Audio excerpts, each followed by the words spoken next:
Shalom, mes bien-aimés frères et sœurs, que notre Dieu vous bénisse abondamment.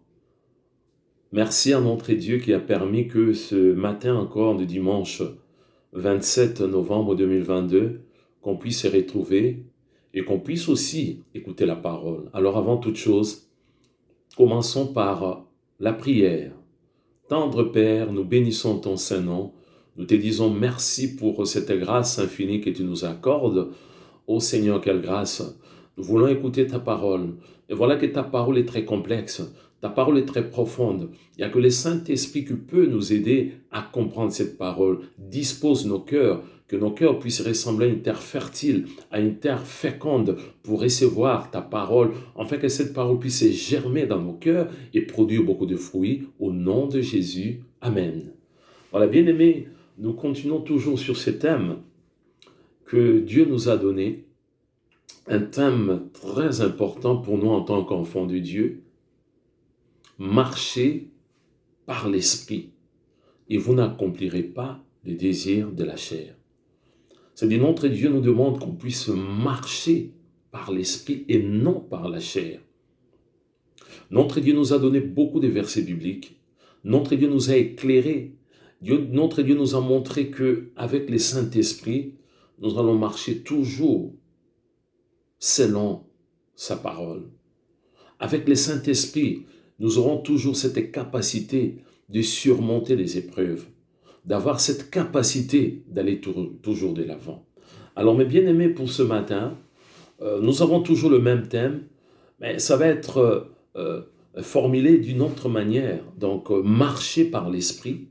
Mais voilà que le Saint-Esprit m'a inspiré qu'on puisse dire aussi la marche avec le Saint-Esprit dans l'unité. Je répète, la marche avec le Saint-Esprit dans l'unité. Alors, on peut dire aussi la marche par l'Esprit dans l'unité ou encore en équipe ou en groupe. C'est vrai, nous marchons individuellement, chaque bien-aimé est en train de marcher, chaque bien-aimé est en train de se diriger vers la sainte cité, mais nous devons marcher aussi en groupe, en équipe. Alors on nous dit équipe, groupe de personnes devant accomplir une tâche commune. Donc une équipe, c'est un groupe de personnes devant accomplir une tâche commune. Alors, pourquoi j'ai choisi le mot équipe? Mais avant vraiment, bien aimé, d'insister sur le mot équipe, nous allons voir déjà dans la Bible, notre bien-aimé, l'apôtre Paul, a été inspiré par le Saint-Esprit pour dire que l'Église est semblable à un corps humain. Donc nous allons lire ces quelques versets dans les livres de 1 Corinthiens, chapitre 12, à partir du verset 12 jusqu'au verset 13. Donc nous allons lire que ces deux versets. 1 Corinthiens chapitre 12, verset 12 jusqu'au verset 13. La Bible déclare dans les livres de 1 Corinthiens chapitre 12, verset 12 jusqu'au verset 13, « Car comme le corps un a plusieurs membres, et comme tous les membres du corps, malgré leur nombre, ne forment qu'un seul corps, ainsi en est-il de Christ. Nous avons tous en effet été baptisés dans un seul esprit pour former un seul corps, soit juif, soit grec, soit esclave, soit libre. Nous avons tous été abreuvés d'un seul esprit. » Donc nous voyons que quand on nous dit que nous devons marcher par l'esprit, en équipe, en groupe, c'est exactement comme le corps qui est en mouvement. Le corps a plusieurs membres, mais le corps est toujours en mouvement. Et dans ces versets, vers la fin, on nous dit quelque chose de très important qui m'a beaucoup touché. On nous dit au verset 13, nous avons tous, en effet, été baptisés dans un seul esprit pour former un seul corps, soit juif, soit grec, soit esclaves, soit libres, et nous avons tous été abreuvés d'un seul esprit.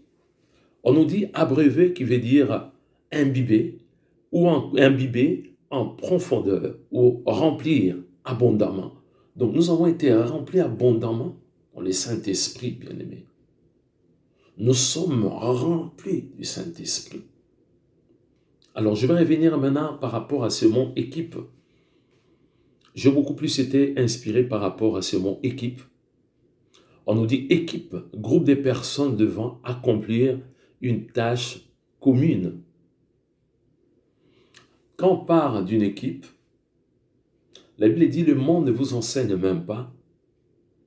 Parce que dans le monde, nous voyons, il y a aussi les sports. Les sports qui n'est pas satanique. Les sports qui n'est pas démoniaque. Les sports, c'est quelque chose de très important qui vient de Dieu. Même si à chaque fois que notre Dieu met en place quelque chose, l'ennemi vient aussi en même temps pour essayer d'abîmer, essayer de déformer la chose que Dieu avait mis en place. Alors, quand on parle de l'équipe, j'ai été inspiré par rapport à l'équipe de foot. Peut-être ça va vous surprendre. Bon, écoutez, j'ai eu la grâce de jouer au foot. Je ne suis pas arrivé jusqu'au niveau professionnel, mais j'étais amateur. Mais j'ai joué au foot. Alors, j'ai joué au foot. Il y avait des championnats, il y avait des tournois où il fallait remporter des coupes. J'ai eu la grâce aussi de remporter aussi quelques coupes en étant amateur.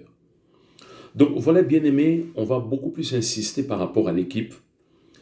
Et nous allons prendre le texte que nous avons ce matin dans les livres de Éphésiens, chapitre 4, premier verset jusqu'au verset 24 que je vais lire. Donc, Éphésiens, chapitre 4, premier verset jusqu'au verset 24. Gloire à Dieu. Que nous dit la Bible dans les livres d'Éphésiens, chapitre 4, premier verset jusqu'au verset 24. La Bible déclare: « Je vous exhorte donc, moi les prisonniers dans le Seigneur, à marcher d'une manière digne de la vocation qui vous a été adressée, en toute humilité et douceur, avec patience, vous supportant les uns les autres avec amour, vous efforçant de conserver l'unité de l'esprit par le lien de la paix. Il y a un seul corps, un seul esprit, comme aussi vous avez été appelés à une seule espérance par votre vocation. Il y a un seul Seigneur, une seule foi, un seul baptême, un seul Dieu et Père de tous, qui est au-dessus de tous et parmi tous et en tous. Mais à chacun de nous, la grâce a été donnée selon la mesure du don de Christ. C'est pourquoi il est dit, étant monté dans les hauteurs, il a amené des captifs, il a fait des dons aux hommes. Or, que signifie il est monté, sinon qu'il est aussi descendu dans les régions inférieures de la terre? C'est lui qui est descendu, c'est le même qui est monté au-dessus de tous les cieux afin de remplir toutes choses.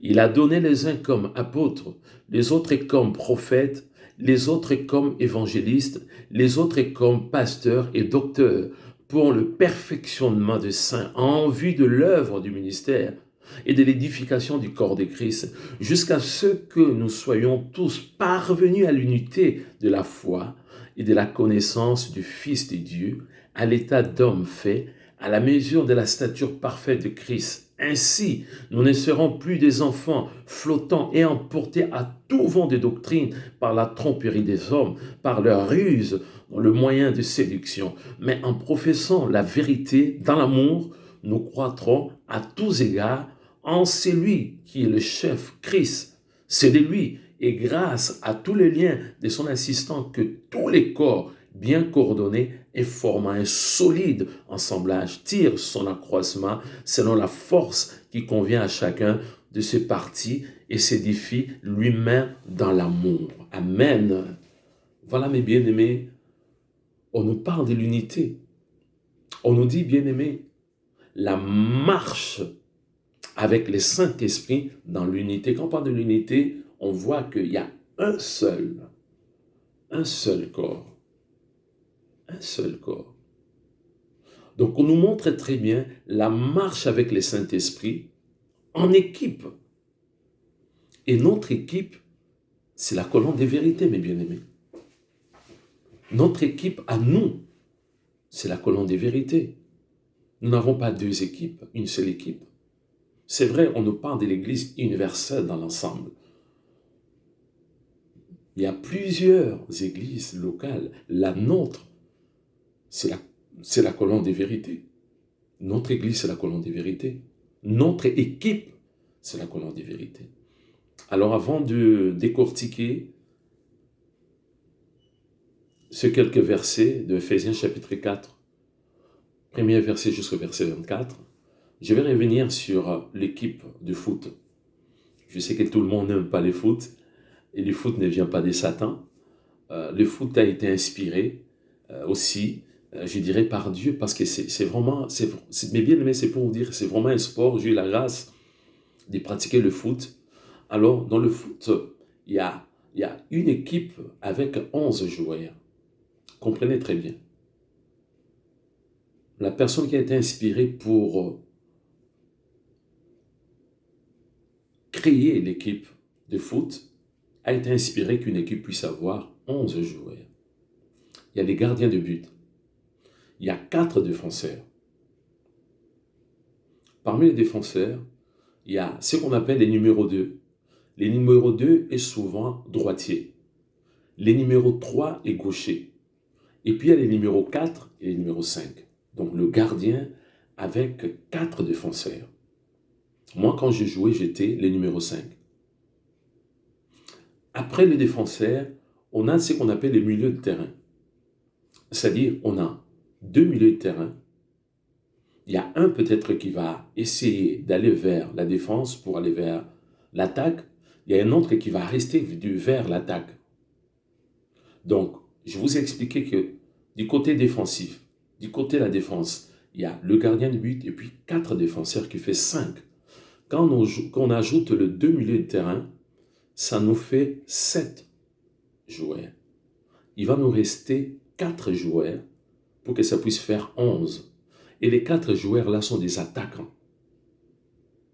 Il y a un attaquant qui est gaucher, qui joue le numéro 11. Il y a un autre attaquant qui est droitier, qui joue le numéro 7. Il y a 2 autres attaquants, les numéros 9 et les numéros 10. Leur travail, les 4 là, c'est de marquer des buts. Les 4 défenseurs, c'est pour empêcher qu'on puisse encaisser des buts. Et parmi tous ces joueurs, mes bien-aimés, il y a un joueur qui donne l'impression qu'il ne travaille pas. C'est quel joueur? C'est le gardien de but. Lui, il ne court pas beaucoup. Il reste toujours au niveau de cage.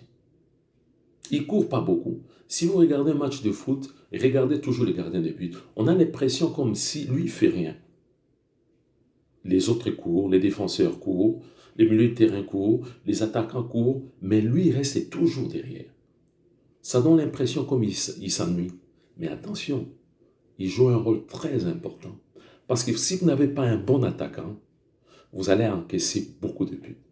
Donc c'est pour dire que parmi les 11 joueurs, c'est la complémentarité. Tous les 11 joueurs jouent un rôle très important. C'est-à-dire les défenseurs, ils ne vont pas dire le gardien ne joue pas un rôle important. Non, les défenseurs ne vont pas dire non plus que les attaquants ne font rien. Parce que les attaquants doivent marquer des buts.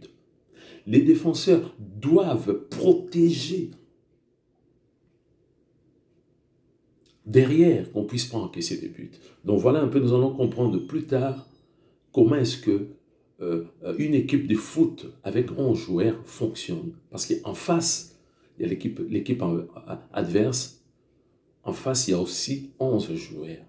Donc voilà un peu, on va revenir maintenant sur Ephésiens chapitre 4, premier verset jusqu'au verset 24. On commence par nous dire au premier verset, le premier verset nous dit, je vais lire ce que notre bien-aimé, l'apôtre Paul nous dit.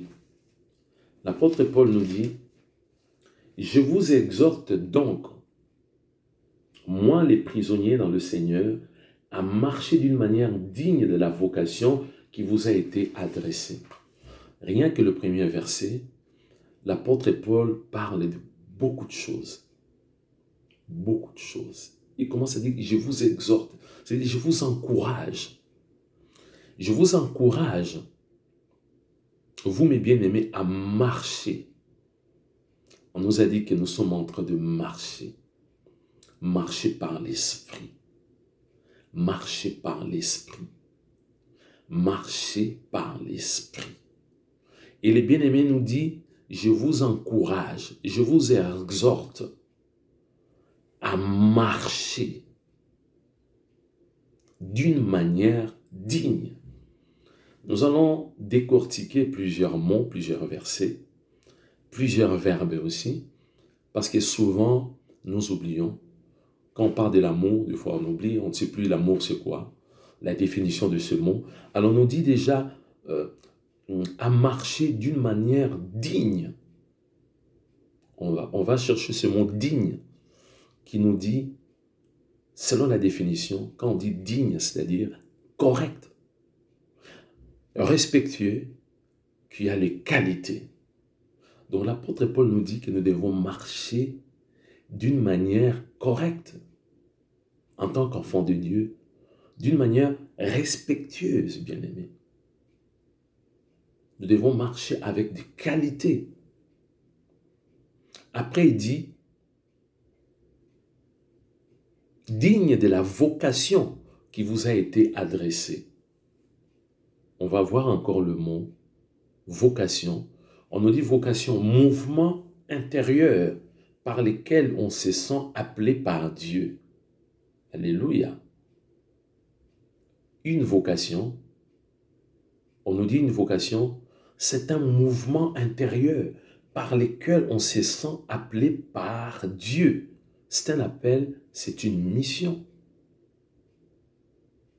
Est-ce que, bien-aimé, depuis que tu as été baptisé, les jours de ton baptême, est-ce qu'il y avait ces mouvements intérieurs par lesquels tu t'es senti appelé par Dieu pour une mission? C'est très important. Nous travaillons en équipe, mais chaque pierre, chaque bien-aimé frère ou sœur doit avoir un appel, doit avoir une mission, une charge dans l'Église. Voilà pourquoi ici le bien-aimé Paul insiste. Il nous rappelle beaucoup de choses, bien-aimés, par rapport à la vocation. Et on va passer au verset 2. Au verset 2, on nous dit, en toute humilité et douceur, avec patience, en vous supportant les uns les autres avec amour. Là encore, il y a beaucoup de mots, beaucoup de verbes. On nous dit d'abord humilité, bien-aimé. On aime bien dire que je suis humble. Hein, l'humilité précède la gloire. Mais est-ce qu'on arrive à comprendre le sens même de ce mot?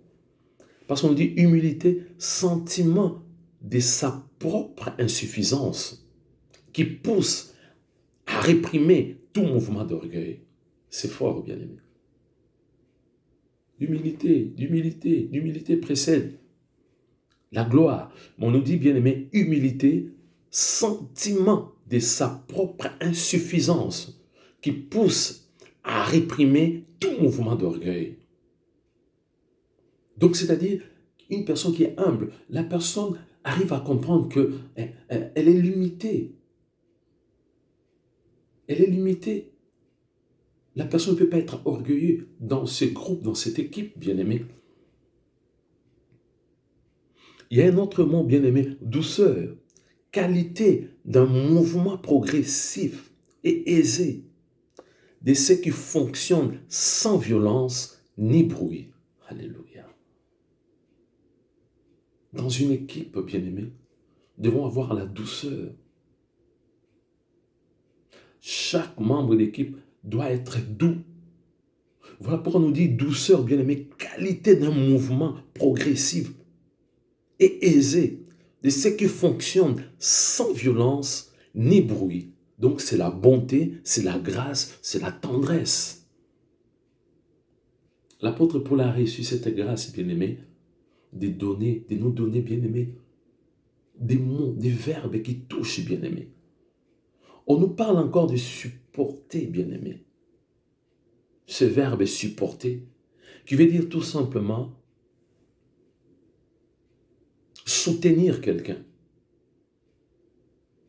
Lorsque l'apôtre Paul nous dit, bien-aimé, je vais relire encore ce verset, au verset 2 d'Éphésiens chapitre 1, en toute humilité et douceur avec patience, en vous supportant les uns les autres, en vous supportant les uns les autres. Des fois on dit, ah, je supporte mon frère, mais par rapport au sens de ce mot, est-ce qu'on se supporte vraiment, bien-aimé? En vous supportant les uns les autres avec amour, et non avec hypocrisie, et non avec haine, bien-aimé. On nous dit supporter, soutenir quelqu'un, lui servir d'appui. Dans une équipe, comme je vous ai expliqué, j'ai joué au foot, on était là à se soutenir, bien-aimé. À se soutenir. Et une équipe, bien-aimé, nous, quand on jouait au foot, c'était comme une famille. Oui, vraiment une famille. J'oubliais même ma famille biologique, mes bien-aimés. Parce qu'avant chaque match, quand il y avait des matchs très importants, on était là, bien-aimés, on partait à une retraite, bien-aimés. Pendant quelques jours, ou le week-end, il n'y avait que des joueurs, bien-aimés. Entre joueurs, on était ensemble. On formait une famille, bien-aimés. Et dans cette famille, il y avait l'amour, malgré qu'on était des païens, bien-aimés. La fraternité, on était soudés, bien-aimés, ensemble. L'objectif, c'était de gagner des matchs.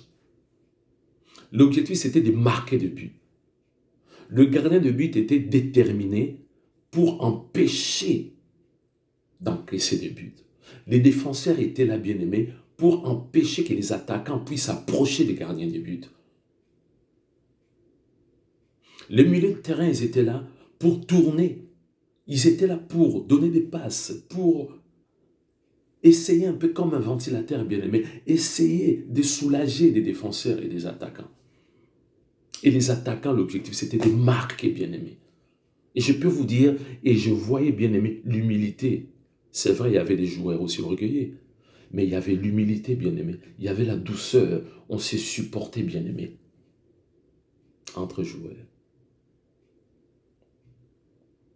Et nous voyons très bien, mes bien-aimés, quand on parle d'une équipe, c'est quelque chose qui est uni, bien-aimé, comme un corps humain.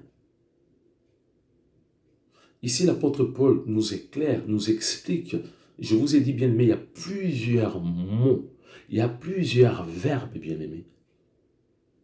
On nous parle d'humilité, on nous parle de la douceur, on nous dit que nous devons nous supporter, bien-aimés, entre enfants de Dieu. Déjà, on nous a parlé, bien-aimés, bien avant, d'une manière digne, c'est-à-dire correcte, la vocation, bien-aimés. Nous, en tant qu'enfants de Dieu, je pense que nous devons respecter ces choses, bien-aimés. Et pour se supporter, on nous dit, bien-aimés, se supporter aussi,